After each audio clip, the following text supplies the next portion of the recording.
just to review from what we did the last class when we were talking about doing the energy diagrams.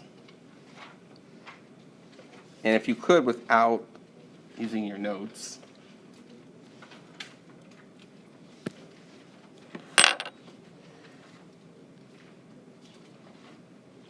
Oops, I just need an E.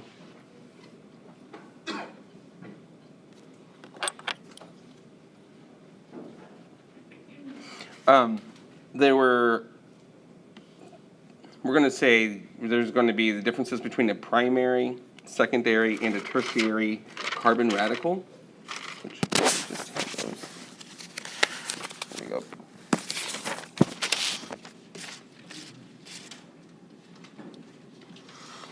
So one of them could look like this. They're all, before they get started, they're all going to be at the same energy. So right there. Another one, which I'll put in a different color.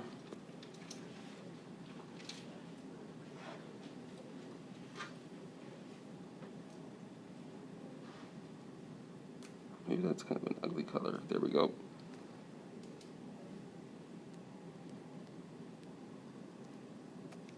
And then the third one.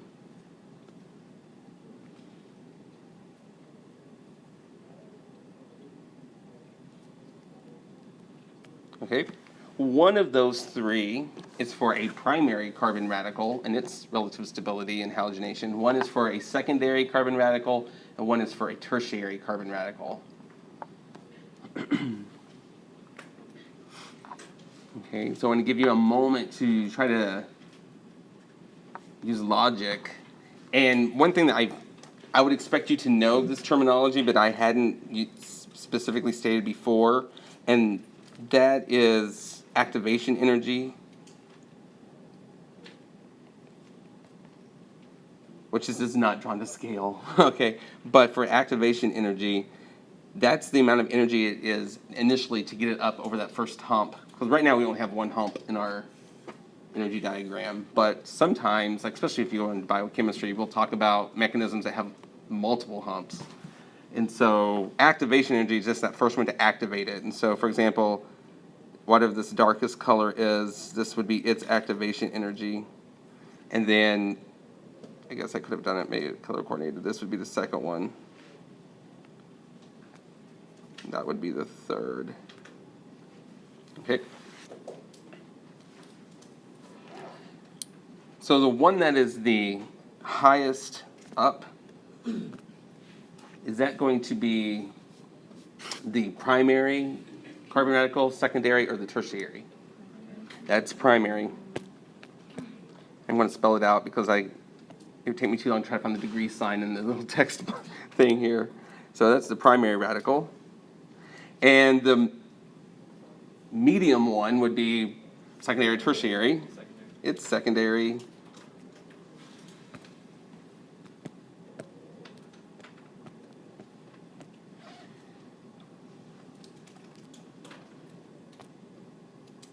Okay. And then the last one, the one that's the lowest, is tertiary. And is it the most stable since it's lowest, or is it the most unstable? It's the most stable, because the lower you are, in energy, the more stable it is. Okay. So likewise, now we're going to move up. Remember, we talked about the submarine analogy or sailor analogy, if you wanted to think about that, where the rule of thumb was that reactivity and selectivity were inversely proportional. So now we're going to think about, what about the relative reactivities of the halogen that's used in free radical halogenation? So, okay. So now we have four possibilities. And I'm going to attempt to draw all of these. So 1, 2,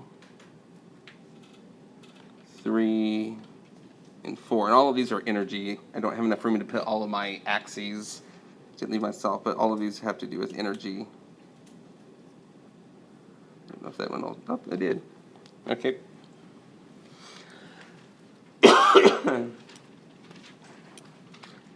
They all should start off with about the same relative energy. One of them's going to look like this. Okay. Another one's going to not go quite as low. The third one, it's even higher where it ends up. And the fourth one, actually I have problems trying to draw this one because it's actually higher in energy than what it was before, to where it's very, very difficult.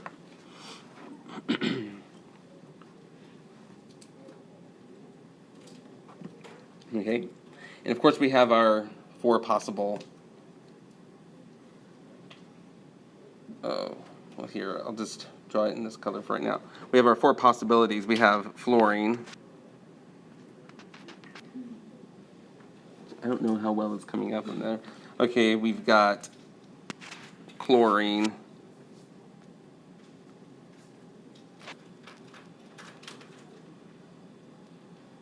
Bromine and iodine, I'll have to put iodine's color up in just a moment because I can only do 3 at one time. Okay. So which one do you suppose, it doesn't really matter where we start, if we want to start off here with the one that's the lowest in energy or the one that's going to be the highest in energy, which one do you suppose is going to be, I'm going to say the lowest?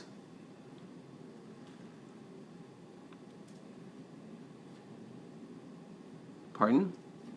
Because now, remember, we're talking about the radical. I probably should have put the radicals down there. Because it's fluorine radical, bromine radical, and iodine radical. And so the relative stabilities of their radicals. In fact, let me go ahead and do that just real quick. And so we have the fluorine radical, chlorine radical, bromine, and I'll draw in iodine in just a moment. So I think I heard more people say that this would be the fluorine. So let's go ahead and write that one in. Okay, so if that's true, and I call this one number 2, 3, and 4 being the most difficult in making the radical, or in the sense that when we're talking about relative reactivities here, which one do you think chlorine is going to be, number 2, 3, or 4?